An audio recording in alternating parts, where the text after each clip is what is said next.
C'est un fait divers, mais un fait divers qui nous rappelle que rien n'est réglé dans la région de Calais. Une étudiante canadienne a été violée alors qu'elle faisait un reportage sur les migrants. Ça s'est passé dans La Jungle. La Jungle, c'est le surnom qu'on a donné à un petit bois abandonné au cœur d'une zone industrielle près du port passager de Calais, un lieu où on estime qu'il y a en permanence environ 450 migrants qui attendent un lieu de rendez-vous entre les passeurs et les migrants. On n'arrive pas, Yvan Rioufol, à résoudre cette question. On avait d'abord essayé le grand centre géré par la Croix-Rouge pour accueillir tout le monde. On l'a fermé et maintenant, eh bien, ça se passe dans les bois. Oui, et effectivement, on ne comprend pas. On savait bien qu'effectivement d'avoir fermé Sangatte ne réglerait pas le problème.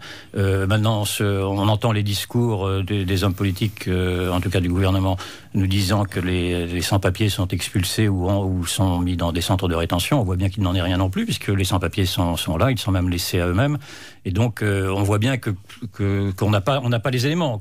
Et sur ce sujet, et sur le sujet de l'immigration en règle générale, on prend les Français pour des imbéciles. C'est-à-dire qu'il y a là un flou organisé, pour ne pas dire une sorte de grand mensonge d'État, voire même une désinformation sur d'abord le nombre même des immigrés. Il y a maintenant des controverses pour savoir. J'ai même entendu un démographe sérieux, invité dans tous les médias pour nous dire aujourd'hui que l'immigration, que le solde immigratoire est nul, c'est-à-dire qu'il n'y a plus de problème d'immigration. L'INED nous dit que la France n'est plus un pays d'immigration massive. On se demande est-ce qu'on a des berlus quand on est dans la rue? Donc on voit bien qu'il y a le problème le plus fondamental pour qu'on y voit clair, c'est que l'on puisse nous donner les chiffres et les vrais chiffres et nous dire quelle est la vraie politique que suit le gouvernement, notamment sur les sans-papiers. Or, j'ai l'impression qu'on nous mène en bateau, et il est bien d'ailleurs que ce soit une journaliste canadienne, je crois, qui aille voir les faits, parce que c'est quand même bien à la presse aussi, qui ne fait pas très bien non plus son travail sur ce domaine-là. Pas vraiment, non, je suis désolé, pas vraiment. J'ai pas eu beaucoup de reportages. Sur la presse, ici. Ça m'arrive. Absolument. Non, ce que je veux dire, c'est là où je suis pas, c'est que la grande désinformation, elle n'est pas là. La grande désinformation, c'est qu'on ne dit pas la vérité. C'est que la vérité. C'est ce que je viens de dire. Non, c'est que c'est pas la même pour moi. C'est que la vérité, c'est qu'ils viendront de toute façon, ces gens-là. C'est qu'ils sont le dos au mur dans leur pays et vous ne les retiendrez pas dans leur pays. Et vous pourrez avoir tous les discours théoriques et tous les discours les plus durs qui soient, le péniste ou autre, de toute façon, ces gens-là viendront. Et moi, il se trouve que, je le disais lors d'une autre émission, je reviens du Mali, et je peux vous assurer que j'ai vu tellement de jeunes qui n'avaient plus rien à perdre. Des gens qui ne savaient nullement nager, qui montaient dans des barques en sachant qu'ils avaient 50% de chance d'aller au fond de l'eau, et ces gens-là traversaient quand même. Quand vous les avez en face de vous, et que vous leur dites, mais c'est pas raisonnable quand même de prendre tous ces risques, quand vous avez quelqu'un qui traverse le désert et qui sait qu'il va vivre une traversée du désert, et qu'il a de grandes chances de revenir dans son pays ou d'y rester, je vous assure que ces gens-là, vous comprenez que de toute façon, ils viendront chez nous. Et la grande désinformation, elle est là. Il faut donc on sait très bien, de cette manière-là. La désinformation n'est pas là. On sait très bien que ces gens-là sont poussés à venir. Où est la désinformation? Non, ils ne sont pas poussés à venir. Ils sont poussés à venir par la misère. Attendez, vous enfoncez une porte ouverte, on le sait.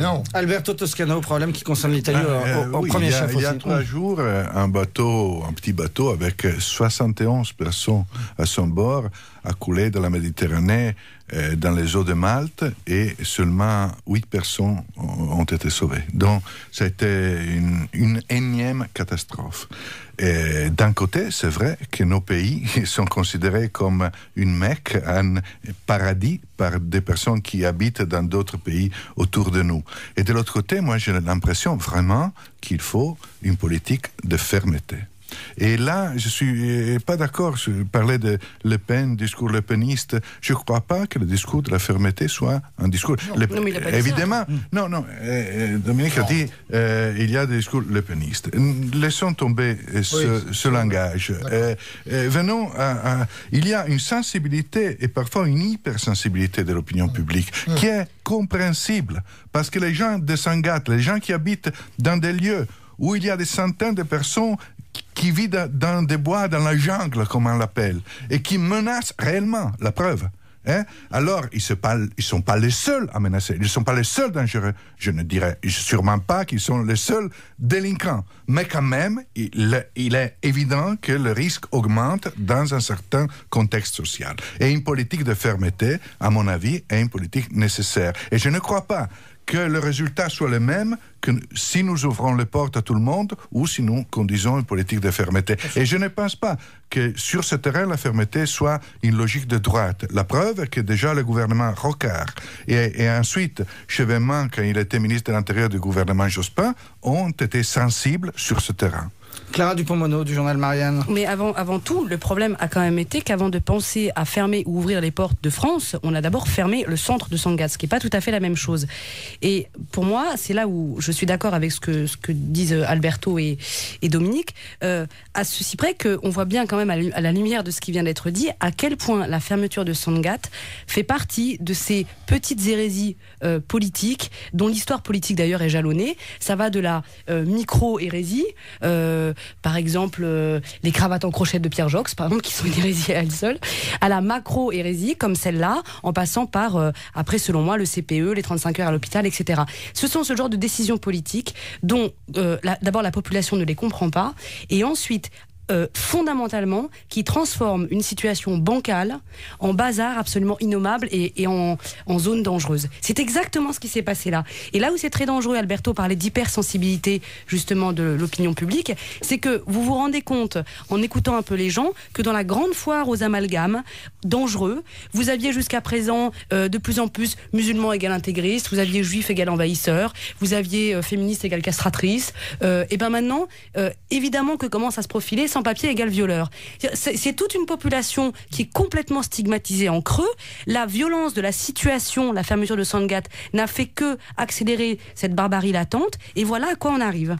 Dominique Gerbeau. Moi, ce fait divers là, sur lequel on discute, dont on discute, me révèle pour moi deux choses. C'est-à-dire le pire, c'est cette violence au jour le jour qui aboutit justement à ce viol, et en même temps, quand on regarde la situation et quand on veut bien lire tout ce qui se passe là-bas et les enquêtes qui ont été faites, il y a le pire et il y a le meilleur. Et le meilleur, ce sont quand même autour de ce centre des gens qui se sont levés, et il y a des tas d'associations de gens qui spontanément prennent en charge les vêtements de ces immigrés, qui de temps en temps leur apportent de l'eau.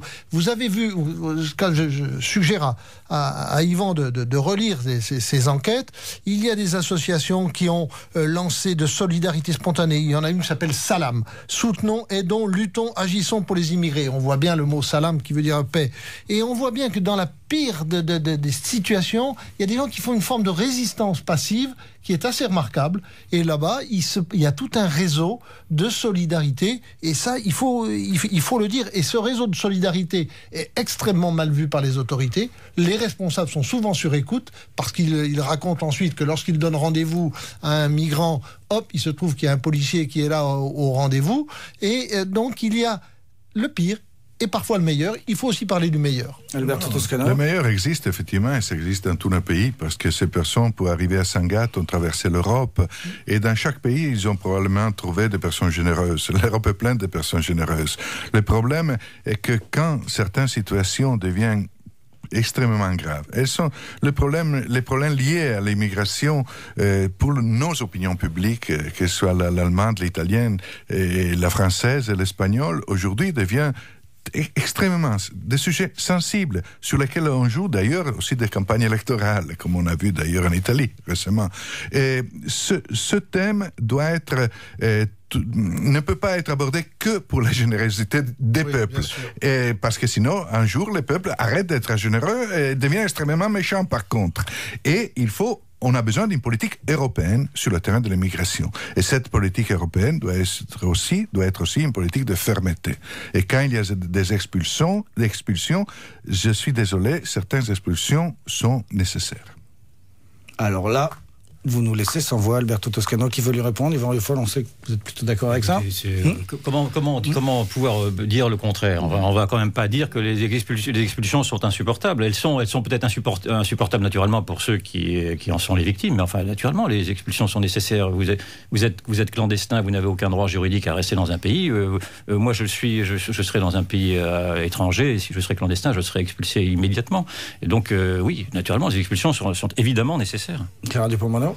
Oui, moi je suis pour une politique de co-développement, comme l'a dit Alberto. Donc ça suppose des expulsions, si vous voulez. Il y a des cas, de toute façon, je pense que c'est beaucoup au cas par cas, mais il y a par exemple, on pourrait en faire 15 000 par an. Mais non, c'est pas ça.